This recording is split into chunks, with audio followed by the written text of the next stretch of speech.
구경아, 요 가나 지문을 읽고 25번 문제 한번 풀어보세요. 사실 나만 읽어도 되는데 가도 같이 읽어봐.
자, 앞에 보세요. 거기까지. 풀었어? 아, 오케이. 그럼 시간 30초만 더 줄게요. 빠르게 한번 풀어보세요.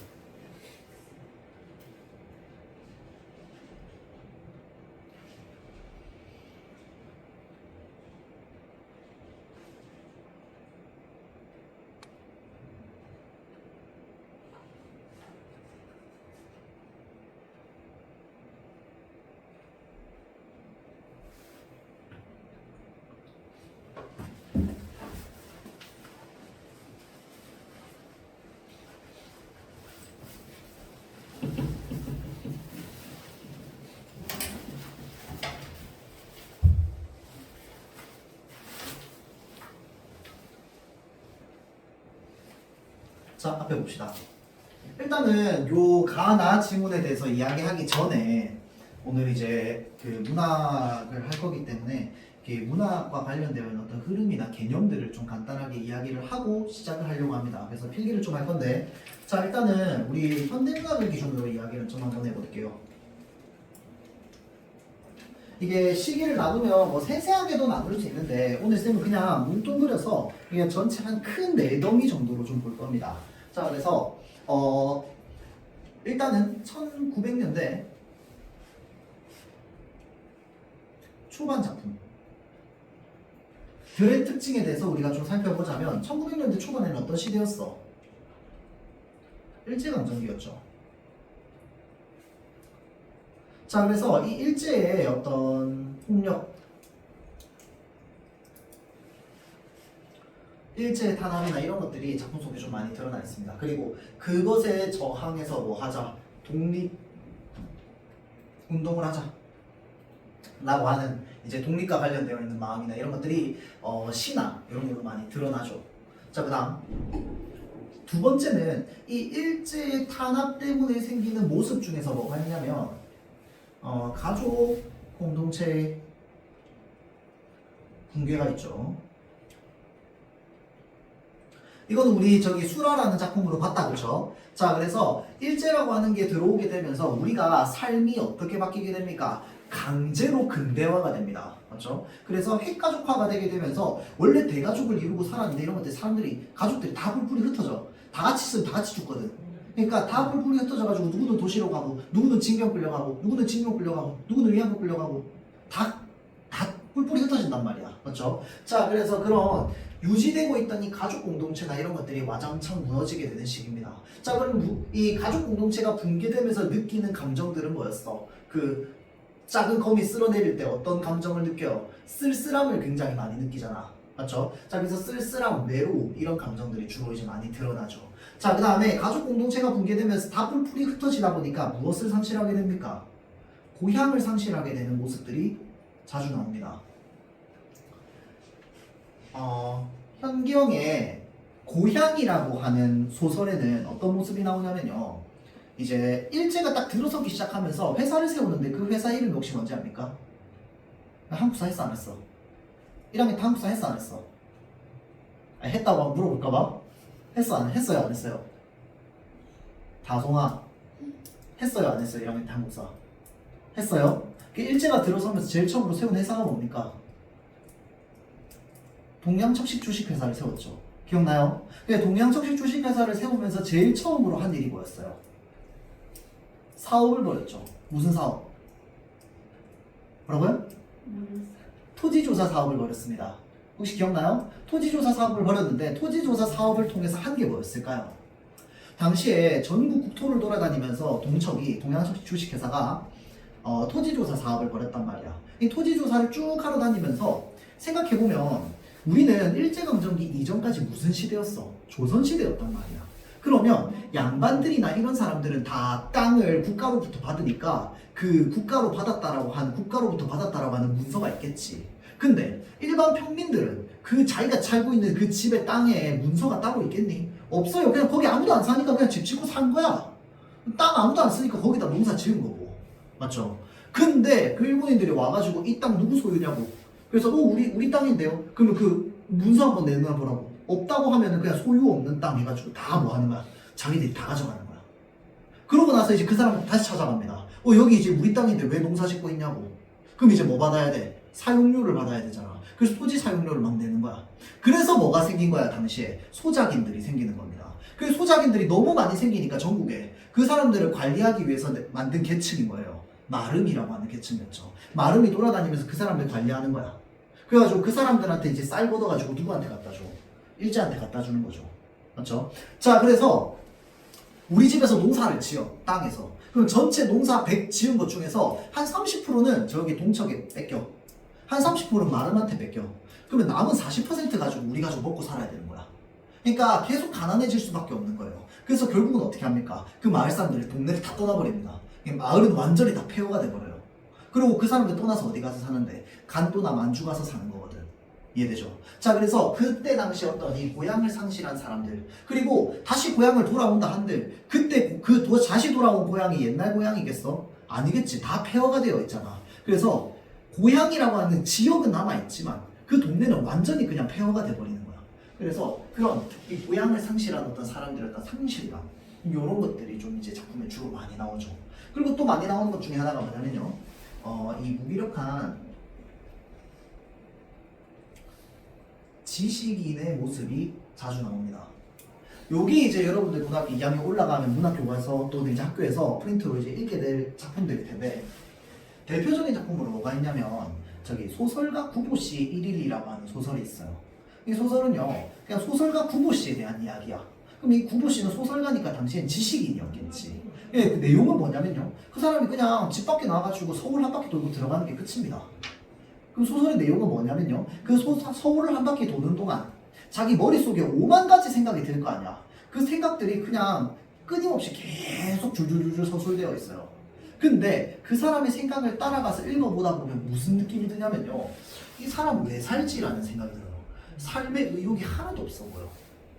근데 소설가잖아, 지식인이잖아. 그래서 이 무기력한 지식인의 모습들이 문학 작품에 자주 나옵니다. 왜 그러냐면, 봐봐, 여기서 말하는 지식인이라고 할 때 이 지식은 어떤 지식을 말하는 건데, 서양으로부터 들어온 근대 지식을 말하는 거거든. 그러면 서양으로부터 들어온 이 근대 지식을 배워가지고 보통 우리는 뭐 하려고 할까요? 지금의 내 삶이 나아지기를 바랄 겁니다. 지식을 배우는 이유는 그거야. 지금 우리가 살고 있는 삶을 더 낫게 하기 위해서. 맞죠? 그러기 위해서 지식을 배운 거였는데 지식을 배웠다? 근데 삶이 나아져? 안 나아져? 안 나아져. 탄압은 더 심해져. 1930년대 들어오면 민족 말살 정책이 이제 시행되잖아. 그러면서 사람들이 무기력에 빠지거든. 내가 이렇게까지 지식을 배웠음에도 불구하고 우리는 이렇게까지 탄압을 받으면서 살아야 된단 말이야. 독립을 외치지도 못해. 왜? 외쳤다가 바로 가서 그냥 죽어버리니까. 맞죠? 자, 그래서 그런 이 무기력한 지식인의 모습이나 이런 것들이 작품 속에 많이 드러나요. 알겠죠? 자, 그래서 요게 이제 전체적으로 이제 이 일제강점기 문학의 좀 대표적인 특징이다 라고 보면 됩니다. 근데 사실은 여기 안에서도 더 세분화해서 나눌 수 있어요. 1910년대, 20년대, 30년대 문학이 다 다르거든요. 왜냐면 일제 정책이 다르기 때문에. 그래서 왜 뭐 보면은 문화통치기간도 있었고 민족말살 정책 기간도 있었고 막 다르잖아. 맞죠? 그때에 따라서 각각 그 나타나는 문학의 형태도 좀 다르거든요. 근데 그냥 하나로 퉁치면 한 요 정도 된다 라고 볼 수 있습니다. 알겠죠? 자, 그래서 이 일제강점기에서 넘어가면 1950년대로 넘어갑시다.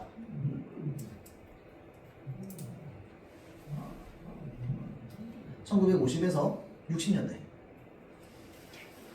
로 넘어가면 사실은 우리가 해방을 1945년에 됐기 때문에 요 중간에 한 5년 정도의 텀이 있지만 그거 그냥 요때로 그냥 한꺼번에 묶어서 그냥 퉁치고 그냥 1945년쯤부터 해서 한 1960년대까지를 전체적으로 묶으면 어떤 특징들이 주로 드러나느냐? 이념 갈등이 주로 드러나죠. 그래서 이 이념 갈등의 최고봉으로 뭐가 이루어진 거야? 뭐가 일어난 거야? 6.25 전쟁이 일어난 거잖아. 그래서 왜 저기 뭐야 천재 노 중학교 때 교과서 썼던 학생들은 그 기억 속의 들꽃이라고 하는 작품이 있었죠. 거기 보면 명선이 나오잖아.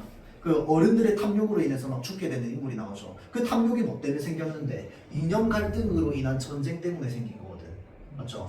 또는 이 같은 작가의 작품 중에 윤은길 작가의 장마라고 하는 소설이 있거든요. 이 장마라고 하는 소설에는 어떤 내용이 나오냐면 어린아이인 서술자야.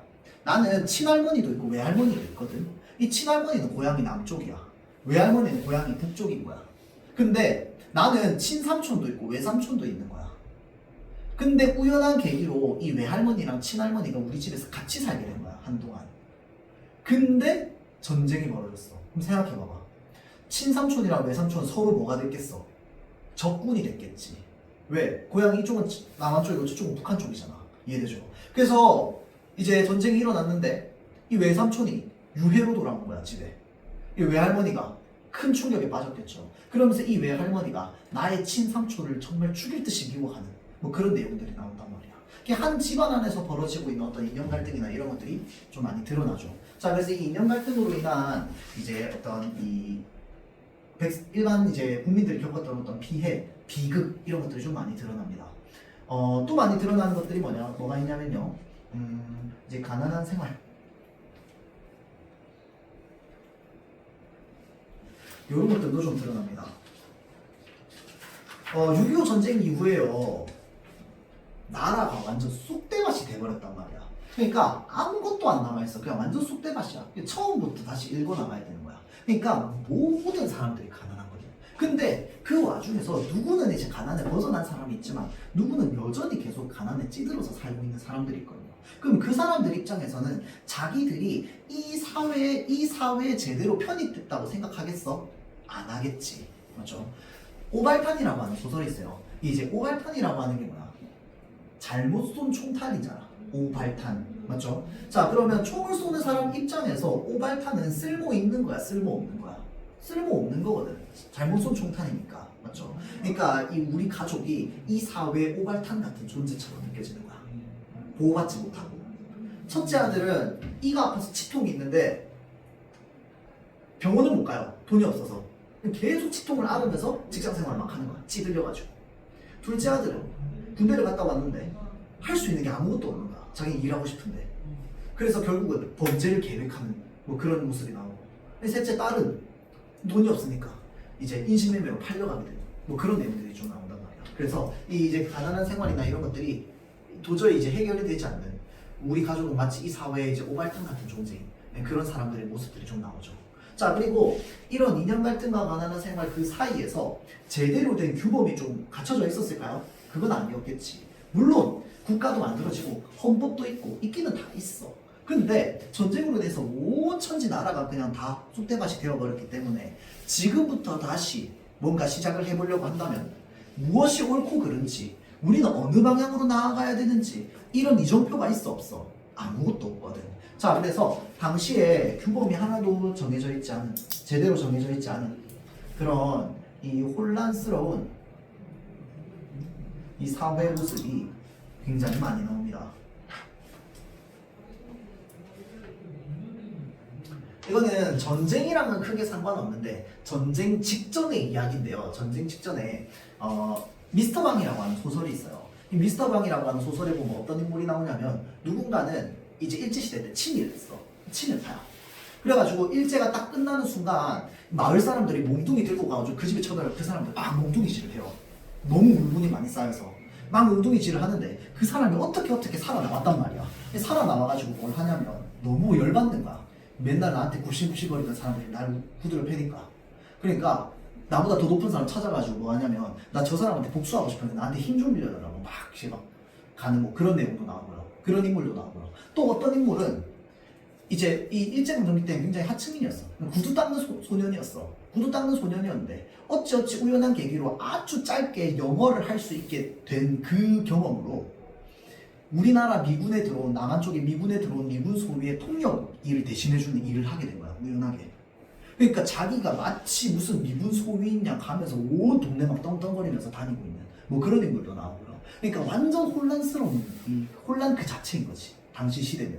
뭐가 이렇게 옳은지 뭐 이런 것들도 이제 제대로 알 수 없는. 그래서 그런 이제 이 인물들의 모습이 좀 많이 드러나죠. 그 중학교 3학년 때 천재 박 교과서 썼던 학생은 중학교 3학년 때 혹시 그 껍빛단리라고 하는 소설이 있었는데 혹시 기억납니까? 그 껍빛단리라고 하는 소설에 보면 이 껍빛단 리의 리가 이인국 박사를 얘기하는 거야, 그렇죠? 그 이인국 박사 딱 모습이 어떻습니까? 일제강점기 때는 친일을 하다가 자기가 북한 쪽 지역에 있었는데 소련군 들어오니까 러시아어 배워가지고 소련군에 붙었다가 일사후퇴 때 남한으로 내려와가지고 이 미국 대사관 가기 위해서 영어 배워가지고 뭐합니까? 미국 대사관에 우리나라 문화재 반출해가지고 막 뇌물로 바치고 그런 사람이 좀 이제 나오죠. 그런 이제 혼란스러운 사회 모습이나 이런 것들이 좀 많이 드러납니다. 자, 그리고 조금 더 지나가면 1960년대로 넘어가면 이 자유에 대한 갈망이 주로 나오는데 이것도 우리 문화작품에서 봤었다, 그치? 이 당시에 자유에 대한 갈망이나 이런 것들이 스멀스멀 피어오르던 시기가 바로 언제? 1960년대 김수영이나 신동엽의 시에서 주로 드러나죠. 우리 시험 대비 때 했다, 그쵸? 자, 그래서 김수영의 시는 채로 어떤 정신적인 가치, 철학적인 가치, 자유 이런 거 얘기하면 그게 전부 뭐랑 연결된다고 했어요? 당시에 그 이승만 정권이 자신의 정권을 연장하기 위해서 헌법을 고치고 그래서 사람들이 그것에 반발해서 이제 거리로 나와서 시위하고 그래서 이제 4.19 혁명이나 이런 것들을 이뤄내는 그런 이 자유에 대한 갈망. 또는 우리는 지금 자유를 얘기하고 있는데 언론은 한테는 탄압돼가지고 안 보이는 거야. 또는 좀 바람직한 지식인들은 자유를 얘기하고 있는데 나는 나서지 못하고 찌질하게 혼자서 이렇게 마음속에 그냥 가만히 있는 거야. 그래서 자기에 대한 반성 이런 것들이 김수영 씨에 많이 나왔었잖아, 맞죠? 자, 그래서 그런 자유에 대한 갈망 이런 것들이 이제 당시에 좀 많이 나왔었죠. 자, 그래서 그 시대에서 좀 더 넘어가자면 1970, 80년대 시에서는 이 자유에 대한 갈망이 어떤 정신으로 이어집니까? 이 민주화 정신으로 이어집니다. 1960년대 초반에 결국은 이제 이 4.19를 통해서 이승만이 물러났어요. 물러나서 우리가 우리 손으로 대통령을 뽑았단 말이야. 이게 뽑았는데 채 1년도 되지 않아서 또 뭐가 일어납니까? 5.16 군사정변으로 인해서 이제 군부 독재가 시작되죠. 맞죠? 그게 이제 60년대 중반부터야. 그럼 그때부터 쭉 오다가 70년부터 이제 뭐가 시작됩니까? 유신헌법이 시작됩니다. 유신헌법 들어봤죠? 유신헌법이 시작되면서 우리가 이제 기존에 지켜왔던 그 헌법의 가치를 다 파괴하고 새로운 헌법을 만들어서 이제 나라를 이제 운영한단 말이야. 자, 그래서 이것은 독재다. 우리는 우리 스스로 주권을 다시 되찾아야 된다. 라고 하는 게 이제 민주화 운동이었다. 그쵸? 자, 그래서 어떤 민주화 운동의 정신이나 이런 것들은 대체로 시에서 많이 나타납니다. 대표적인 시로 뭐가 있냐면 새들도 세상을 뜨는구나 라고 하는 시가 있거든요. 근데 내용이 뭐냐면요, 이제 화자가 영화관에 가요. 영화관에 가면 영화 스크린이 있을 거 아니야. 영화 스크린을 보는데 그때는 영화 시작하기 전에 항상 애국가가 나왔거든요. 근데 애국가 그 노래 영상이 뭐가 나오냐면 새들이 이렇게 쫙 날아가는 모습이 보여요. 그걸 보면서 이 부정적인 세상에 새들도 지금 이 세상을 뜨고 있구나 라고 하는 이제 내용의 어떤 시들이 있어요. 그래서 이제 이런 지금 현재 어떤 부정적 상황이나 이런 것들을 이겨내려고 하는 어떤 민주화 운동의 정신, 이런 것들이 시에 많이 담깁니다. 또 이제 이 1970, 80년대를 배경으로 하는 작품이 많이 담기는 게 뭐였어요? 산업화,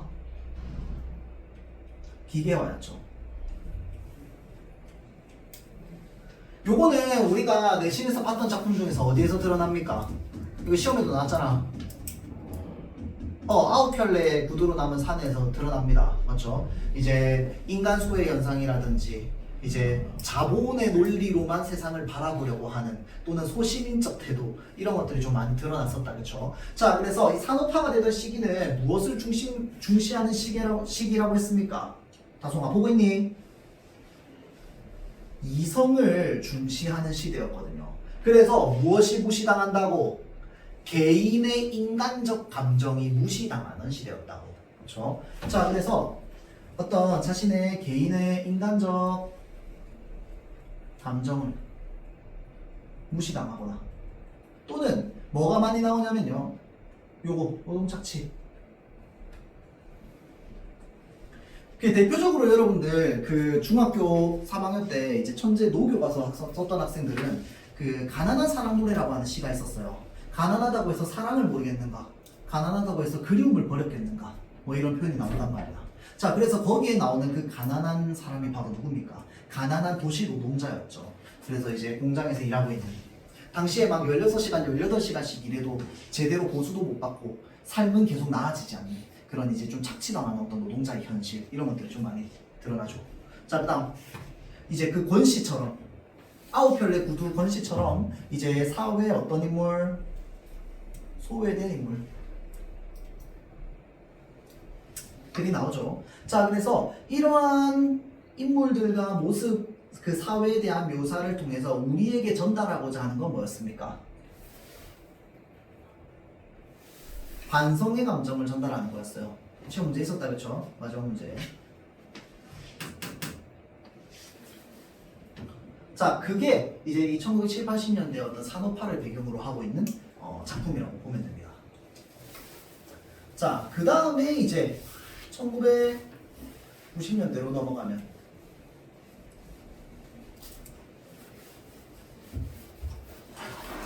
어떤 흐름으로 넘어가게 되느냐? 이제는 우리 모두가 힘을 합쳐서 이겨내야 할 것이 없어졌어요. 민주화 됐어. 맞죠? 이념 갈등 거의 끝났어. 노동 착취 문제 거의 해결됐어. 뭐 노동자 인권이나 이런 것들이 이제 법이 생겼으니까.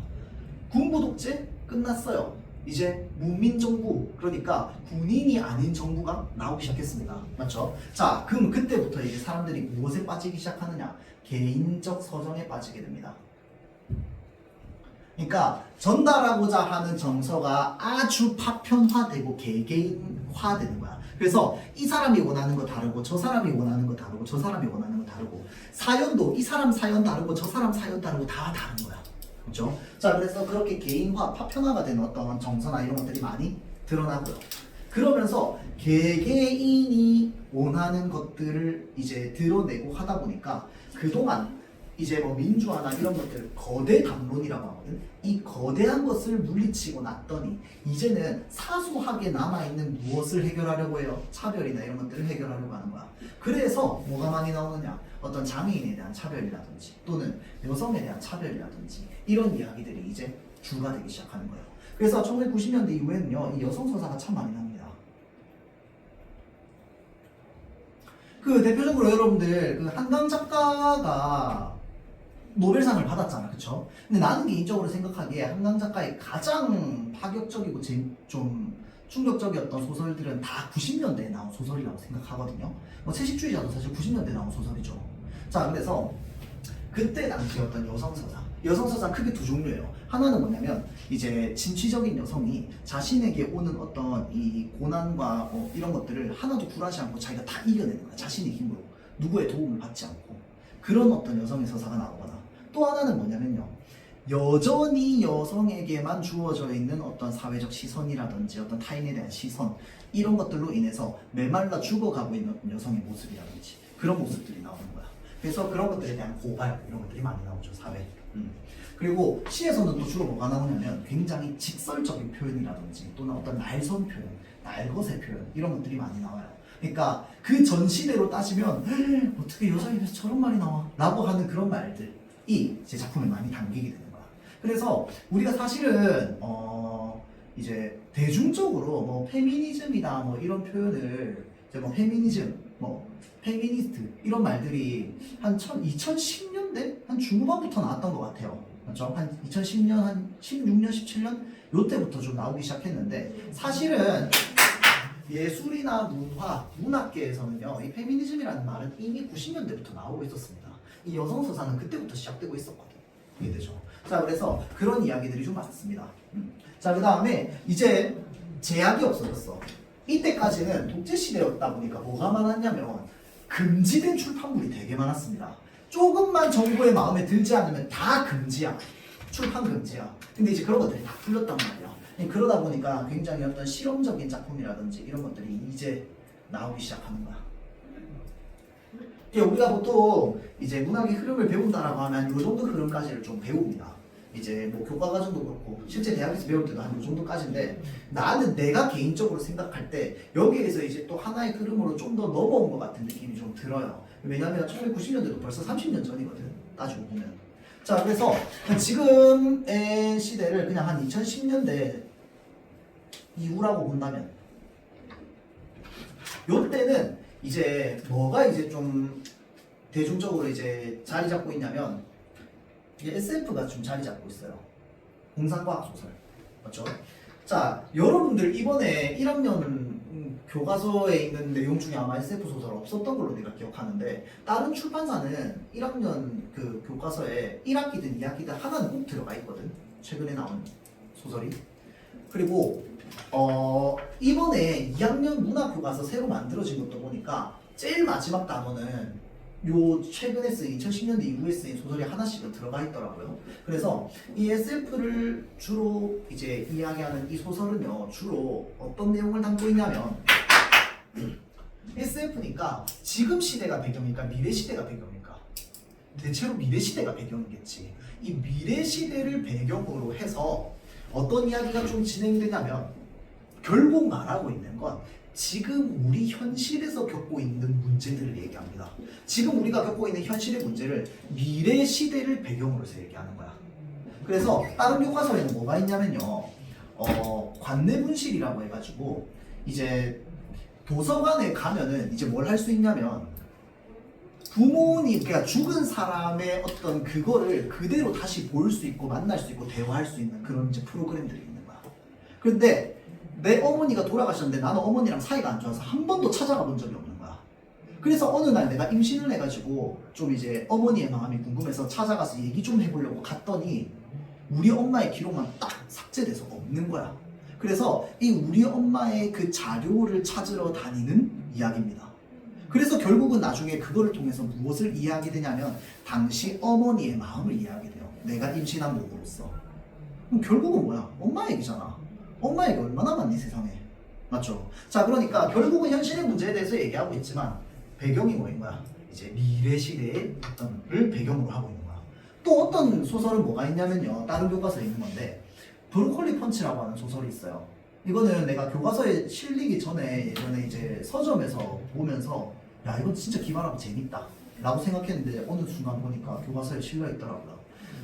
내용은 뭐냐면요. 권투 선수야. 권투 선수면 권투 선수 글러브가 이렇게 생겼잖아. 권투 선수가 어느 날 자고 일어났더니 손이 브로콜리가 돼 있는 거야. 브로콜리 모양이 딱 이렇게 생겼잖아. 그래서 내가 고쳐야 될 거 아니야. 나 권투 선수인데 브로콜리로 때리면 아프겠냐고. 맞죠? 자, 그래서 이 브로콜리가 된 손을 고치기 위해서 이제 이 찾아다니는 이야기거든요.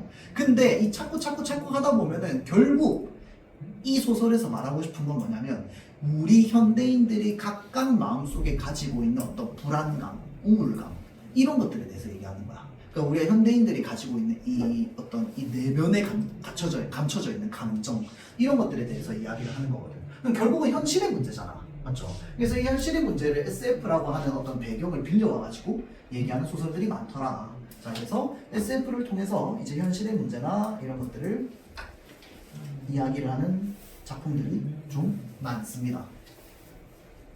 그게 전체적인 큰 흐름인 것 같아요. 그래서 우리 한국 문학의 흐름이나 이런 것들을 좀 이렇게 우리가 좀 알고 있으면 어떤 작품을 받아들이거나 할 때 훨씬 더 이 작품의 의도라든지 의미라든지 이런 것들을 좀 더 잘 이해할 수 있을 겁니다. 알겠죠? 자, 일단은 여기 밑에 나와 있는 지문들을 다시 한번 볼 건데 여기 나와 있는 이 시들이 다 현대 서정 시들이야. 90년대 이후에 쓰인. 자, 그래서 그런 90년대 이후에 현대 서정시의 어떤 전형적인 특징을 가지고 있는 게 바로 요 가 지문이거든요. 그래서 요거는 사실 아까 쌤이 문제 풀라고 했던 그 문제에 해당하지 않는 지문인데 일단 읽어보라고 했었죠. 자, 그래서 읽어봤을 때 여러분들이 했던 생각과 떠올렸던 이미지와 쌤이 여기서 지금 그려주는 이미지가 어느 정도 일치하는지를 한번 비교해보세요. 자, 내용부터 한번 보자면 제목은 배를 밀며입니다. 배를 밀며. 배를 미는 거야. 자, 배를 민답니다. 배를 밀어보는 것은 아주 드문 경험이래요. 희번떡이는 잔잔한 가을 바닷물 위에 배를 밀어놓고는 온몸이 아주 추락하지 않을 순간의 한 허공에서 밀던 힘을 한껏 더해서 밀어주고는 아슬아슬이 배에서 떨어진 손, 순간 환해진 손을 거둔다고 되어 있어요. 자, 그러면 이 사람이 지금 하고 있는 경험은 뭐야? 배를 미는 경험이거든. 맞죠? 그래서 이 배를 미는 경험인데 배를 살살 밀어, 세게 밀어. 아주 세게 미는 겁니다. 내가 추락하지 않을 순간에 한 허공까지 밀던 힘을 더 한껏 더해 밀었다며. 맞죠? 그러니까 내가 밀 수 있는 한 가장 세게 밀었다는 거야. 밀었더니 배가 밀렸어, 안 밀렸어? 배가 밀렸어, 안 밀렸어? 밀렸어. 그래서 지금 아슬아슬이 배에서 손이 떨어졌다고. 배가 밀려 나간 거야. 내가 밀어서. 맞죠? 배가 밀려 나갔고 나는 손을 어떻게 했어? 이렇게 걷었어. 맞죠? 자, 그러면 여기에서 말하고 있는 이미지는 뭐야? 그냥 배를 미는 거야. 맞죠? 근데 여기서 뭐라고 얘기합니까? 사랑은 참 부드럽게도 떠나지 라고 얘기를 합니다. 자, 생각해보세요. 내가 배를 밀어 넣었어. 여기서 사랑은 참 부드럽게도 떠나지 라고 이야기를 해. 자, 이렇게 얘기하는 순간 우리는 이 시 안에서 무슨 구조가 생깁니까? 어떤 구조가 생겨요? 자, 우리는 이 현대시의 작동 원리를 생각을 해봐야 되는데 현대시는 항상 어떤 구조를 가지고 있냐면요, 예를 들어서 화자가 A에 대해서 얘기하고 싶어. 그러면 이 A를 꼭 뭘로 바꿔서 얘기해요? B로 바꿔서 얘기해. 우리는 시를 읽으면 B를 읽어. 근데 떠올리기 뭘 떠올려야 돼? A를 떠올려야 돼. 이 A가 작품 안에 단어로 나와 있는 경우도 있고 안 나와 있는 경우도 있어. 근데 우리는 B를 읽으면서 A를 떠올린다고. 그럼 왜 떠올리는데? 이 B와 A에 무엇이 있기 때문에? 유사성이 있기 때문이야. 자, 그래서 우리가 현대시는 기본적으로 이 A라고 하는 대상과 B라고 하는 대상에 무엇이 생깁니까? 이 교집합이 생기는 거야. 그리고 작품은 뭐에 대해서 얘기하는 거야? 이 교집합에 대해서 얘기하는 겁니다. 자, 그러면 이 시는요, 잘 보세요. 배를 미는 경험에 대해서 얘기하고 나서 사랑은 참 부드럽게도 떠나지라고 얘기를 해. 사실은 떠나는 건 뭔데? 배잖아, 배. 배를 밀었잖아. 근데 사랑은 부드럽게도 떠나지라고 했으니까 이제부터 뭐랑 뭐는 유사성이 있는 거야? 배를 미는 것과 무엇은? 사랑이 떠나가는 것은 유사성이 있는 거야. 그럼 어디에서 유사성이 있는데? 그건 모르지. 그게 이 시의 하이라이트가 되겠지. 근데 화자가 말하고 싶은 건 이거일 텐데 작품 시작하자마자 이거 얘기하면은 이게 시야? 그럼 문학이 아니잖아. 맞죠? 문학이라고 하는 건 하나의 이야기를 만드는 건데 시도 다 이야기가 있어요. 맞죠? 이야기를 만들기 위해서 뭐부터 하는 거야? 빌드업부터 하는 거야. 경험 얘기하고 사랑의 속성 얘기하고 쭉 얘기하다가 결국에는 뭐 얘기해야 돼? 요거 얘기해야 돼. 맞죠? 또는 이거를 직접적으로 얘기하지 않더라도 이게 생각나게끔 해야 돼. 그게 시잖아. 사랑은 어떻게 떠난대요? 참 부드럽게도 떠난답니다. 보이지도 않는 길을 부드럽게도 떠난대요. 자, 배를 한껏 세게 밀어내듯이 무엇도 밀어낸다고? 슬픔도 밀어낸다고. 자, 그럼 여기서 말하는 슬픔이 뭔데? 이별로 인한 슬픔이겠지. 왜? 사랑 떠나보낸다고 했으니까. 맞죠? 자, 배가 나가고 남은 빈 물 위의 흉터라고 되어 있습니다. 땅이야. 여기 배가 있어. 배가 나가고 남은 빈 물 위의 흉터가 뭘 말하는 건데? 보경아 뭘 말하는 거야? 다솜아! 배가 나가고 남은 빈 물 위의 흉터가 뭘 말하는 거야, 다솜아? 좋아요. 뭘 말하는 거야?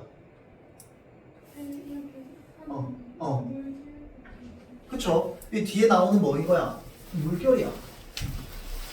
근데 그걸 물결이라고 얘기 안 하고 뭐라고 얘기했어, 지금? 흉터라고 얘기했어. 흉터라고 얘기한 이유는 뭔데? 뭐랑 연결 지으려고? 뭐랑 연결 지으려고? 사랑 뭐? 이별로 인한 상처겠지. 맞죠? 자, 여기서 말하는 빈 물 위의 흉터는 요거 말하는 거야. 맞죠? 배를 미는 경험이었으니까. 근데 흉터라고 얘기한 이유는 뭐야? 뭐에 대해서 얘기하고 싶어서? 이별로 인한 상처를 얘기하고 싶어서. 여기 뭐라고 적혀있어? 잠시 머물다 가라앉는다며. 맞죠? 자, 그러면 배를 밀었어. 밀었더니 여기 물결이 생겼는데 평생 안 있잖아. 사라지잖아. 그런 것처럼 이별로 인한 상처 역시 뭐 한다고? 잠시 머물다가 가라앉는다고. 자, 밑에 봅시다. 그런데 내 안으로 들어오는 배요. 아무 소리 없이 밀려 들어오는 배요. 무슨 말일까요? 이런 감정 혹시 느껴본 적 없나요, 여러분들? 다 여중 여고인가 혹시?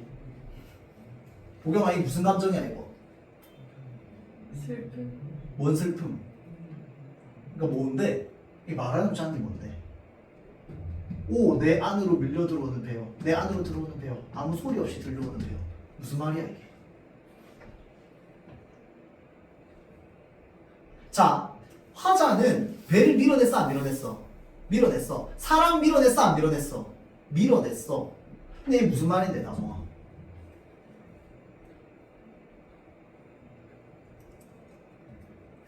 혹시 환승연애 본 사람 손? 아무도 안 봤어? 진짜? 다 공부했어요? 아니면 관심 없어서? 환승연애 본 사람 아무도 없어? 짤로도 안 봤어요? 봤어? 안 봤어? 다성이 안 봤어요? 아 진짜? 반마다 진짜 다르구나. 어떤 막 들어갔더니 다 봤다 그러는데. 자, 살면서 혹시 이런 감정을 느껴본 적이 있는지 없는지 모르겠지만, 자, 잘 보세요. 사랑을 밀어냈다며. 맞죠? 사랑을 떠나보냈어. 이별했잖아. 맞죠? 자, 봐봐. 배부터 생각해 봅시다. 배를 밀어냈어요. 배를 밀어내면 이 배가 평생 앞으로 갑니까? 안 갈 거야. 왜? 배의 무게가 내 몸무게보다 더 무거울 텐데. 배 엄청 무거울 거 아니야. 맞죠? 내가 있는 힘껏 밀었다고 해서 그 평생 앞으로 나갑니까? 안 나갈 거야. 어떻게 될 건데? 다시 돌아오겠지. 왜 돌아오는데? 파도는 항상 육지 쪽으로 치니까 파도 타고 다시 돌아올 거 아니야. 그러면 배는 내가 있는 힘껏 밀었지만 사실은 내가 모르는 새에 어떻게 와 있어? 내 앞으로 다시 와 있거든. 그런 것처럼 사람도 내가 있는 힘껏 밀었다고 생각했는데 흉터도 다 가라앉았다고 생각했는데 사실은 내 마음속에 여전히 뭐가 남아있는 거야? 그 사람이 남아있는 거야. 이해돼요? 나 다 잊었다고 생각했는데 갑자기 보고 싶은 거야. 막 미련이야. 미련 절절이야. 온 동네방네 다 잊었다고 얘기해놨는데 벌써. 난 사람한테 얘기도 못하고 혼자 집에서 울어. 그 사람 생각나는데 이미 다 잊었다고 얘기해가지고. 그런 건 좀 모르겠죠. 자, 사랑을 밀어냈지만 여전히 내 마음속에 그 사랑이 여전히 남아있는 거야. 자, 그러면 이 시에서 말하고자 하는 건 뭔데? 무엇과 무엇의 공통점? 배를 밀어보는 것과 사랑을 떠나보내는 것의 공통점인 거야. 이해되죠? 그럼 그 공통점이 뭔데? 다, 그렇지. 밀어냈다고 생각했지만 사실은 어디에 남아있는 거? 여전히 남아있는 것. 그게 배를 미는 거랑 사랑을 떠나보내는 게 똑같다고. 그거 얘기하고 있는 겁니다. 그렇죠? 자, 그래서 우리가 일단 기본적으로 시를 읽었을 때 요 구조가 떠올라야 돼. 뭐를 통해서 무엇을 이야기하고자 하는가? A를 이야기하기 위해서 무엇을 빗대어 가져왔는가? 이거를 떠올려야 돼요. 무슨 말인지 알겠죠? 이거 여러분들 구조 잘 바뀌지 않습니다. 왜 그러냐면 일단 현대시의 작동 원리 자체가 이렇기도 하고요. 이 지문이요. 저저번 수능에 나온 지문이거든.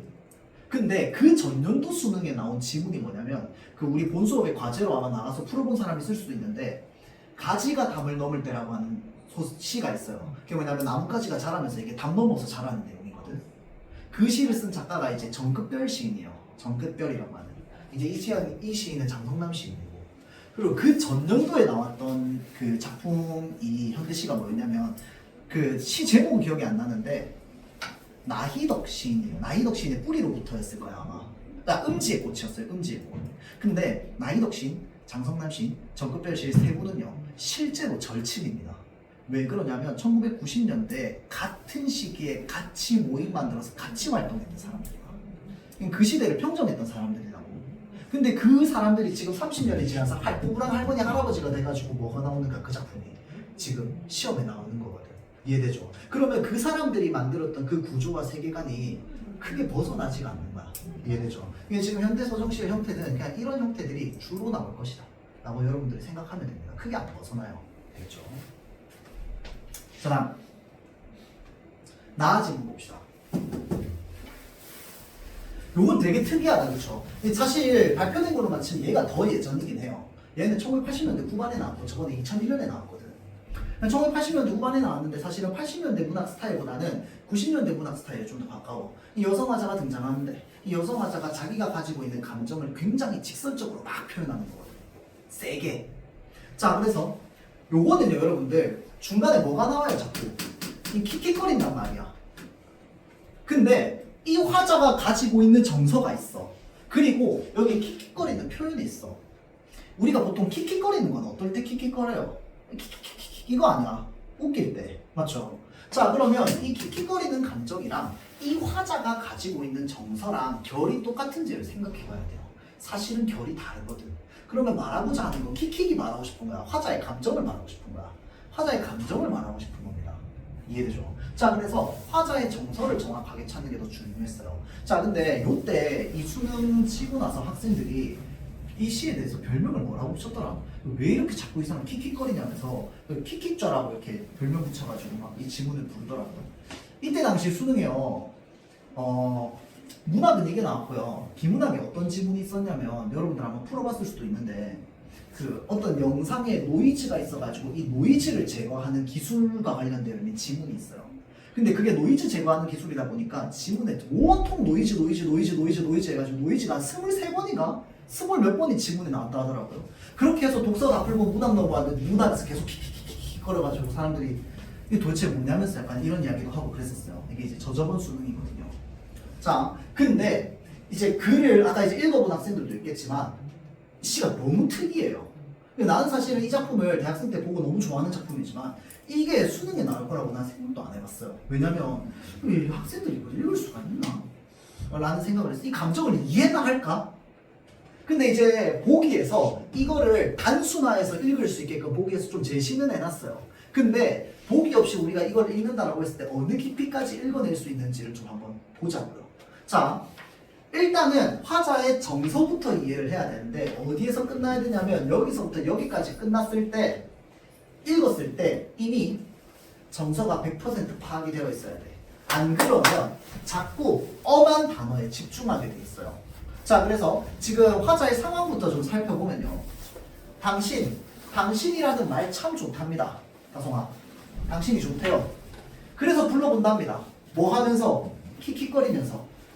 한때 저도로움의 울음이 있었던 때 한 슬픔이 문을 문을 닫으면 또 한 슬픔이 문을 여는 것을. 자,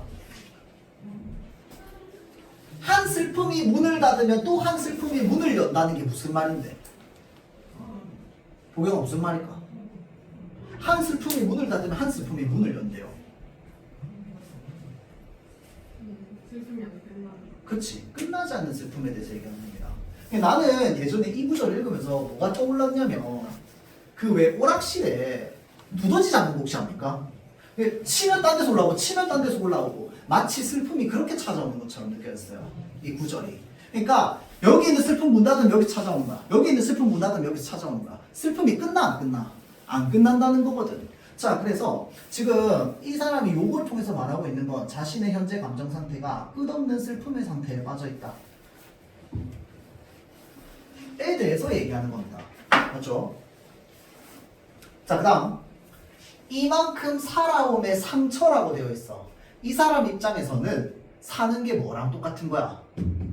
상처랑 똑같은 거야. 얘들아, 살아옴의 상처라며. 자, 여기까지 읽었을 때 아, 이 사람은 슬픔이 끝없이 찾아오는 사람, 사는 게 뭐인 사람? 상처인 사람이야. 이해되죠? 그런 마음 상태인 거야. 자, 그 상태에서 킥킥거리면서 당신을 부르는 거야. 그럼 이 킥킥이랑 결이 똑같냐고? 똑같지 않잖아. 맞죠? 그냥 특별한 의도가 있겠지. 사실 특별한 의도가 있는데 뒤에 보기에서 그냥 하나로 뭉쳐서 퉁쳐가지고 그냥 이야기를 하긴 해요. 자, 계속 보자면 단풍의 손바닥, 은행의 두 갈래, 그리고 합침, 저 개망초의 씨름. 자, 밟힌 풀에 흙으로 돌아간 당신, 킥킥거리며 세월에 대해 혹은 사랑과 상처, 상처의 몸이 나에게 다가와 저를 부릴 때, 이 저가 누군데? 이 저가 뭔데? 문장을 잘 읽으면. 그러니까 글을 읽으려면 어찌됐든 문장을 잘 읽어야 되잖아. 이 저가 뭔데 문장에서? 상처의 몸이죠. 지금 왜냐면 주어가 이거잖아. 상처의 몸이 나에게 기대와서 지를 부빌 때잖아. 그러면 누가 기대왔다는 거야? 상처의 몸이 나에게 와서 기댔다는 거야. 그렇죠? 저를 부빌 때 당신. 자, 그대라는 자연의 달가들. 킥킥거리며 당신이라고 금방 울 것 같은 산의 아름다움. 그 아름다움에 기대서 마음의 무덤에 나 벌초하러 끊어봅시다. 자, 이 시에는요, 나라고 하는 사람이 있고요. 화자니까 당연히 있지. 화자가 누구에 대해서 얘기하고 있어?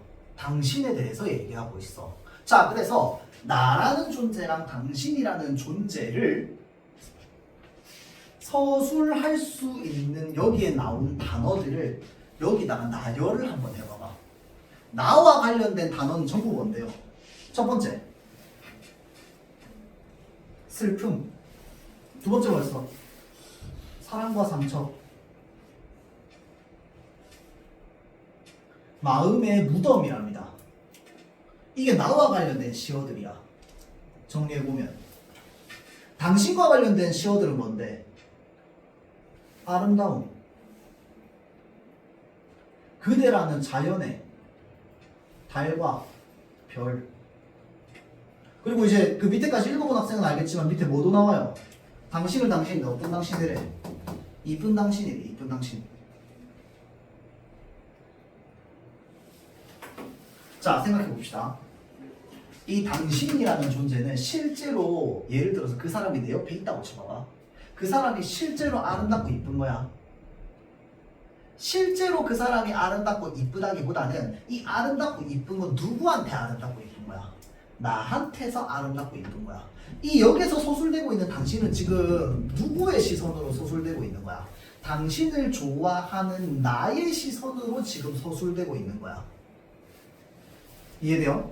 자, 그래서 당신을 좋아하는 나의 입장에서 당신은 다송아 어떤 사람? 아름다운 사람, 자연의 달과 별 같은 사람, 이쁜 사람인 거야. 이해되죠? 나는 어떤 사람인데? 슬픔과 가까운 사람, 사랑과 상처와 가까운 사람, 마음에 무덤이 있는 사람이야. 이해돼요? 자, 그러면 우리가 이렇게 정리를 했을 때 머릿속에 뭐가 떠올라야 될까요? 이 시는요, 나가 당신을 향한 감정 있어 없어? 있어. 역으로 생각해보자. 당신이 나에게 주는 감정이 있어 없어? 있어 없어? 없어. 이거 일방통행이에요 여러분들. 이해돼요? 자 지금 이 감정은 일방통행입니다. 여기서 여기 오는 건 아무것도 없어. 심지어 거절도 없어. 이걸 느껴야 돼. 당신이 나한테 거절도 안 합니다. 진달래꽃 생각해봐봐. 나보기가 역겨워 가신다며. 나보기가 역겨운 게 내 거절 사유잖아. 거절 사유가 없다고. 그냥 일방통행이야. 이 사람은 아무 반응을 안 하고 있다고 이 시에서. 등장조차 안 해. 이해되죠? 자, 이 구조가 느껴져야 돼. 이거 어려운 거 아니야. 알겠죠? 더 어려운 건 뒤에 있어요. 자, 보세요. 나 이 감정을 한번 물어볼 건데, 내 마음에 무덤이 있답니다. 이 실제 무덤은 아니겠다. 그치? 내 마음의 무덤이라고 했으니까. 마음의 무덤에, 보통 무덤 있으면 벌초하러 가잖아. 맞죠? 마음의 무덤에 나 벌초하러 진설 음식도 없이 뭐만 들고 간대요? 소주 한 병 들고 간대요. 술 한 병 차고 병자처럼 간답니다. 이거 어떤 감정인데? 이거 혹시 좀 이미지 떠올려 볼 수 있어? 이 옛날 영화나 드라마에 좀 많이 나오는데 사람이 죽었어. 근데 아직 내가 잊지 못했어. 이 술병 병나발 들고 어디로 갑니까? 그 비석 있고 저기 무덤 있는데 가가지고 술 막 마시고 풀에다가 뿌리고 마시고 펑펑펑펑 울고. 무슨 감정인데? 슬픔이요. 슬픔은 맞지. 좀 더 구체적으로 무슨 감정인데? 이루어질 수 없는. 그 조금 더 나가고 그 전에 이루어질 수 없다는 게 일단 기본적으로 뭘 했다는 거야? 상실했다는 겁니다. 맞죠? 다시 만날 수 없는 거야. 이해되죠? 그러니까 상실감에 대해서 얘기하고 있는 거는 상실감. 근데 다시 만날 수 있다고 없다고? 없다고 왜? 무덤이잖아, 무덤. 이해되죠? 자, 요거는요, 이 상실감에 대해서 얘기하는 겁니다. 자, 다음. 그러나 치병과 환후는 각각 따로랍니다. 이건 또 무슨 말인데? 치병은 뭘까요? 병을 다스린다는 뜻입니다. 환후는요, 병 그 자체를 말해요. 그러면 치병과 환후는 각각 따로라고 하면 이거 당연한 말 아니야? 우리가 일상생활에서? 치병은 뭐야? 감기 걸렸다 치면 약 먹는 게 치병이잖아. 몸 뜨뜻하게 치피는 게 치병이잖아. 환우는 뭐야?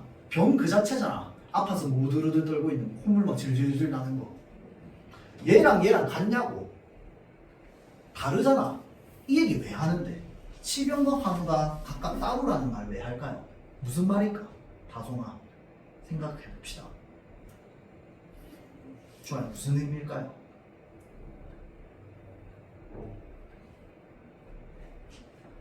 치병과 환후가 각각 따르다. 슬픔 그 자체랑 그 뒤에 상황이랑 다른 거니까 아무리 좀 잊으려고 해도 이상할 수밖에 없는. 그렇죠. 저겁니다. 그러니까 조금만 이제 얘기하자면 치병이라고 하는 건 병에 대한 나의 태도잖아. 나의 행동.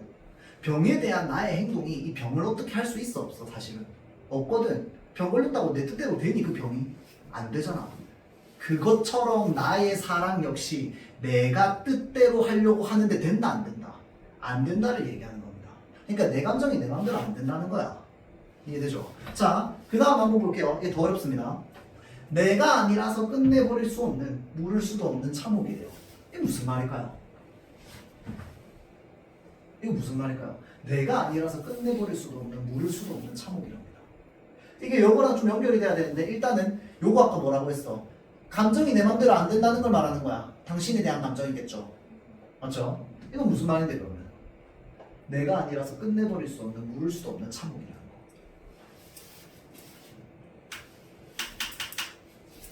혹시 봐봐, 여기 아주 짝사랑을 딥하게 해본 사람 없나요? 아무도 없어? 아까 전 시간에 짝사랑을 딥하게 해본 사람이니까 저희가 어떻게 돼? 얼마나 해봤니? 2달이요. 2달이 무슨 깊게 한 거야? 1년 넘게 해야지. 없죠 여러분들. 자, 생각 한번 해봅시다. 여러분들 요즘 그런 말 안 쓴다고 하던데 덕질하는 사람 좀 있을 수도 있잖아. 그 외에 덕질하는 사람들 중에 덕질 뭐 때문에 시작했어? 라고 하면 대체로 우연한 계기로 뭐 이렇게 하다가 이렇게 쓱 봤는데 헉 하고 꽂혀가지고 이제 덕질하게 되는 경우가 되게 많거든. 그래서 그거를 그때 한때는, 요즘은 안 쓰는 말이라고 하는데 이제 교통사고 당했다는 말을 많이 썼어요. 그러니까 마치 교통사고 당하듯이 빠진 거야. 근데 사실 사랑이라고 하는 감정도 마찬가지거든. 내가 진짜 저 사람을 사랑하면 왜 사랑하는지 이유 없어요. 그냥 빠진 거야. 맞죠? 자, 아주 깊게 빠졌다고 칩시다. 근데 짝사랑이다. 내가 끊을 수 있을까요? 없을까요? 없어. 왜? 내가 통제가 안 된다고요. 내 맘대로 안 된다고. 내 감정이 통제가 안 될 정도로 빠지면 이거는 내가 끝낼 수 있어? 없어? 없는 거야. 내 손을 떠난 거야. 누가 끝내야 돼? 저 사람이 끝내야 돼. 맞죠? 근데 저 사람이 여기 없다면 끝낼 수 있어? 없어? 없잖아. 이해돼요? 자, 그래서 내가 아니라서 끝내버릴 수도 없는이라고 하는 건 내가 당신이 아니라서 이 감정을 끝낼 수가 없는 거야. 나는 내 힘으로 못 끝내거든. 너무 깊어서. 이해돼요? 그래서 그 감정에 대해서 얘기하고 있기 때문에 그걸 뭐라고 얘기하는 거야? 내가 나 스스로 끝낼 수 없는 참혹이라고 얘기하는 거야. 이 감정을. 근데 사실 이 감정은 뭔데? 그 당신에 대한 여전히 남아있는 사랑 또는 상처가 되는 거야. 이해돼요? 자, 그래서 이 작품을 읽고 이제 뭐 해석은 사실은 여지가 좀 분분해가지고 해석은 원래 이제 한 가지로만 되진 않잖아. 이 마음의 무덤이라고 하는 표현에서 그 대상과 내가 단절되어 있는 이유가 그 대상이 이제 세상을 떠나서 죽어서 끝낼 수 없는 어떤 마음의 상태로 볼 수도 있고요. 또 어떤 마음의 상태로도 볼 수 있냐면 나는 이게 더 가슴 아팠는데 안 죽었어. 세상에 아직 있어. 있는데 저 사람이 나랑 완전히 단절한 거야. 완전히 등 돌린 거야. 그럼 그 사람은 사실 내 마음에 죽은 거랑 마찬가지거든. 어차피 안 돌아올 건데. 안 돌아오는 수준이 아니라 다 차단당했다고 생각해봐봐. 나 차단당할 줄 모르고 있었는데 들어갔는데 뭐 안 보이길래 누나보다 했는데 다른 애가 스토리 올라왔다고 얘기해. 나는 카톡프사 안 바뀐 줄 알았는데 다른 애가 바뀌었대. 그러니까 나는 그 사람과 완전히 단절된 거잖아. 맞죠? 그러면 그 사람이 날 끝낼 수 있어? 없어? 없거든. 왜냐면 나한테 완전히 등 돌렸으니까. 맞죠? 자, 그래서 나만 이렇게 가지고 있는 이제 이 감정을 참혹이라고 얘기하는 거야. 이해되죠? 자, 요 마지막 세 줄은 여러분들 실제로 여러분들이 뭐 모의고사를 치거나 뭘 할 때 그렇게까지 이제 딥하게 읽어낼 수 없는 부분이에요. 그냥 내가 물어본 거야, 여러분들한테. 이게 문제로도 안 나와, 이거는. 왜냐면 문제 내는 사람 입장에서 니네가 이런 감정을 이해할까? 싶을걸? 근데 우리가 뭐는 알아야 되냐면요, 이 작품을 읽으면서 요건 알아야 돼. 이 구조는 만들 수 있어야 돼요. 여기서 여기로 가는 게 일방통행이라는 거. 얘는 완전히 단절돼 있다는 거. 나는 이 사람을 볼 수도 없다는 거. 이해되죠? 자, 그래서 이 구조가 만들어지면 끝납니다. 자, 뒤에 보기 한번 봅시다. 보기에 뭐라고 되어 있냐면요, 나에 나타나 있는 독특한 발화 방식이라고 되어 있죠. 이거 굉장히 특이하잖아. 맞죠? 독특한 발화 방식. 그 다음 끊어질 듯 이어지는 서술 있었죠. 계속 이어지잖아. 어휘의 반복적 출현. 당신 계속 나와요. 맞죠? 맥락이 없어 보이는 구절들. 킥킥킥킥킥. 수시로 등장하는 말줄임표와 쉼표 다 있었죠. 사실은요, 여러분들 이 시 안에서 얘네들은 전부 사실은 진짜 상세하게 역할 다 다르거든요, 미세하게. 근데 여기서 지금 여기 뭐라고 딱 적어놨어? 사랑의 기억을 떠올리거나 상처를 치유하지 못한 화자의 내면이라고 딱 못 박아놨어요. 그럼 뭐야? 얘네 그냥 하나로 퉁쳐서 이거 두 개로 보라 이 말이야. 이해되죠? 왜 킥킥거리는데? 이거 두 개 때문에. 왜 점점점 쓰는데? 이거 두 개 때문에. 왜 이렇게 특이하게 얘기하는데? 이거 두 개 때문에. 그러니까 요 두 개만 보면 된다고. 여기에 있는 것들은 전부 다. 알겠죠? 자, 이번 선지 한번 보세요. 상처의 기대, 나 킥킥, 당신을 부릅니다. 는 말줄임표와 쉼표를 사용한 서술로서 상실의 고통으로 인하여 사랑의 기억이 희미해지는 겁니까? 자, 위에 뭐라고 되어 있어? 여기에 나와 있는 킥킥, 점점점, 이상한 거 전부 다 뭐라고 적혀 있어? 사랑의 기억을 떠올린다고 되어 있잖아. 다송아, 떠올리는 거면 이거는 희미해지는 거야? 뚜렷해지는 거야? 뚜렷해지는 거지. 이해되죠? 자, 그래서 여기에 딱 X 칠 수 있게 우리가 읽어낼 수 있어야 됩니다. 알겠죠? 정답은 2번이죠. 자, 잠깐 쉬었다가 한 5분만 쉬었다가 다음 거 한번 보도록 할게요.